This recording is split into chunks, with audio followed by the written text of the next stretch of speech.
Oh, hello there. I'm Belchen Cooper.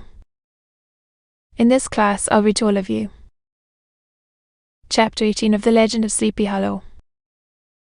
Ass. Ah. The Legend of Sleepy Hollow. Washington Irving. Chapter 18. Ishibud prided himself upon his dancing as much as upon his vocal powers. Not a fibre about him was idle, and to have seen his loosely hung frame in full motion, and clattering about the room, you would have thought street. Fidus himself, that blessed patron of the dance, was figuring before you in person. He was the admiration of all the Negroes, who, having gathered of all ages and sizes from the farm and the neighbourhood, forming a pyramid of shining black faces at every door and window, gazing with delight at the scene, rolling their white eyeballs, and showing grinning rows of ivory from ear to ear. How could the flower merchants be otherwise than animated and joyous? The lady of his heart was his partner in the dance, and smiling graciously in reply to all his amorous uglings, while Brom Bones, sorely smitten with jealousy, sat brooding by himself in one corner. When the dance was at an end, Ishibud was attracted to a knot of the sager folks, who, with old Van Tassel, sat smoking at one end of the piazza, gossiping over former times, and drawing out long stories about the war. This neighbourhood, at the time of which I am speaking, was one of those highly favoured places which abound with chronicle and great men.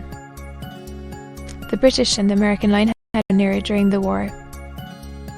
It hath, therefore, been the scene of marauding and infested with refugees, cowboys, and all kinds of border chivalry. Just sufficient time had elapsed to enable each storyteller to dress up his tale with a little becoming fiction, and in the indistinctness of his recollection, to make himself the hero of every expert.